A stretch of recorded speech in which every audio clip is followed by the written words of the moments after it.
Welcome to the Great Pyramid of Gizeh, Upper Chambers.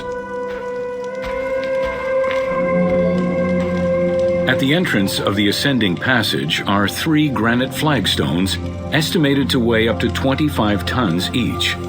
They were used to protect the Great Pyramid from thieves. Undaunted by the granite blocks, the thieves simply dug into the softer limestone around them, thus creating the robber's entrance.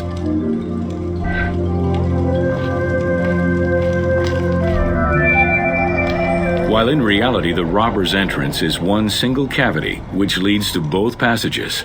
In the game, the team created individual accesses to either passage. As such, in the game, one entrance leads to the ascending passage, while another leads to the descending passage.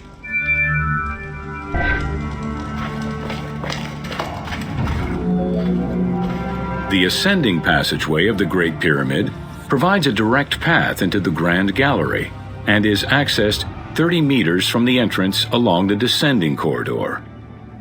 Both corridors have similar dimensions and are designed with the same 26-degree incline.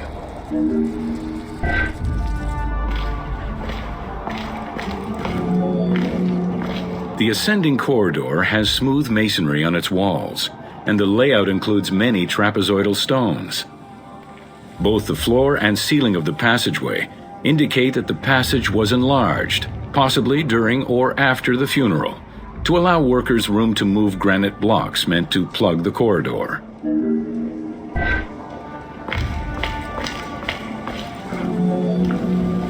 The Grand Gallery's purpose is still debated among experts. It may have been intended to align with the stars, act as a buffer to protect the king's chamber, or simply to facilitate the transport of the granite blocks used inside the pyramid. Access to the Queen's chamber was at the beginning of the Grand Gallery.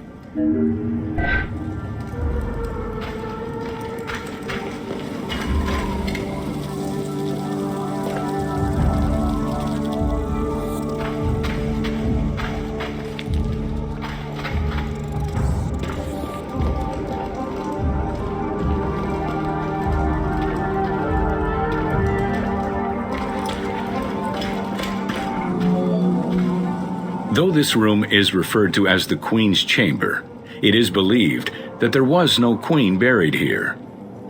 Based on their knowledge of earlier pyramids, Egyptologists believe it was more likely intended as the king's serdab, a chamber meant to contain the Ka statue, which would in turn house the king's spirit.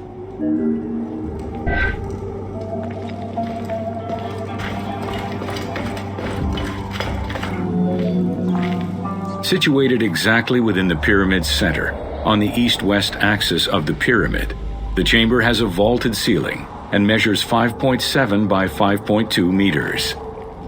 In the eastern wall, there is a niche tucked away in a small corbelled archway, which may have originally held the Ka statue.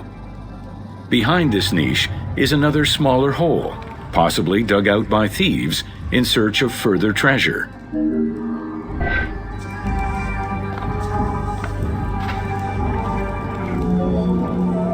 In the 19th century, 2 shafts were found running through the north and south walls. They each run in a horizontal line for 2 meters before sloping upward, and both are closed off with limestone blocks fitted with copper handles. Whether they were intended as ventilation shafts for workers or a celestial connection for the pharaoh's spirit is unconfirmed.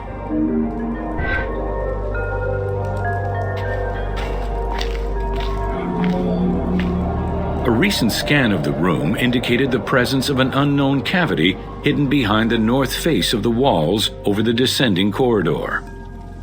Further investigation is still ongoing to ascertain the nature of the anomaly so as to avoid risking damage to the monument.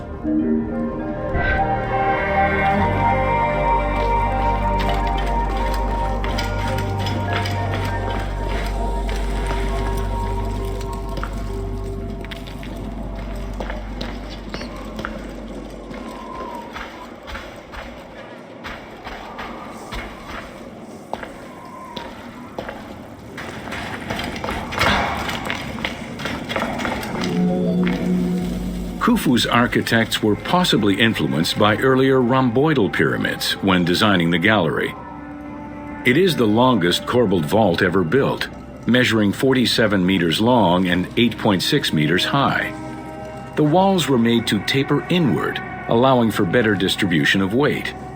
As a result, the ceiling measures just over a meter wide at its highest point. Though this construction technique is present in other pyramids, few have the same precision and stability.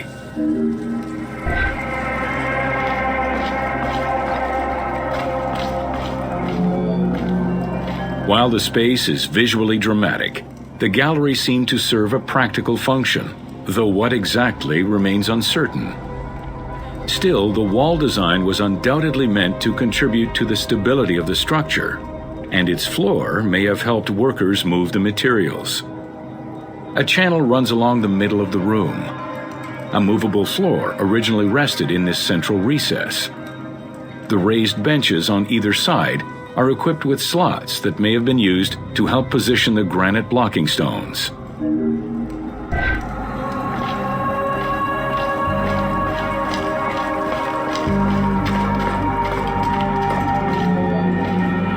At the end of the Grand Gallery is the entrance to the antechamber leading to the King's Chamber. Directly above, there is another narrower horizontal passage that connects to the top of the King's Chamber and allowed the workers access to the weight relief rooms.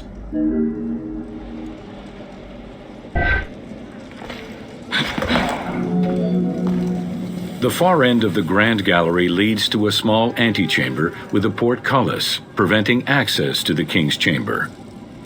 The portcullis was composed of 3 separate granite slabs. They were designed to be lowered into place and seal the chamber after the burial of the king. The grooves dug out to hold the slabs in place are still clearly visible to this day. The elaborate locking system was composed of a series of grooves for the ropes and pulleys that dropped the stones into place like the notches on a key.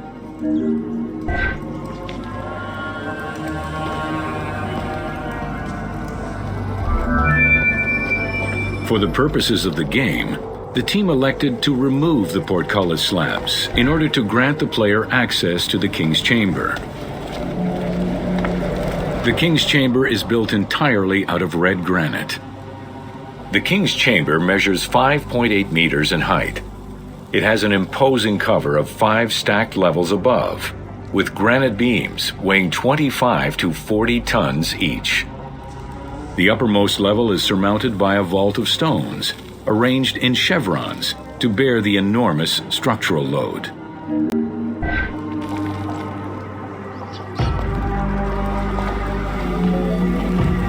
As in the Queen's Chamber, 2 shafts extend out from the room towards the north and south faces of the pyramid. They measure nearly 64 meters until they are blocked by copper-handled granite plugs. Some experts in the culture of the Old Kingdom believe that the shafts were thought to lead the king's soul to the stars, with the incarnation of the pharaoh as the god Ra, represented by the northern well, and the god Horus by the southern well.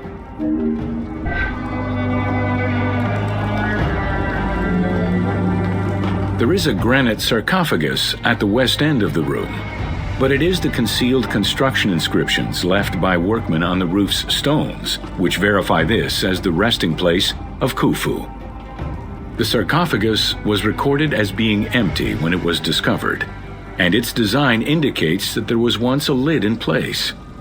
It's possible that this sarcophagus is only a cenotaph in memory of the pharaoh, but was never actually meant to receive the body.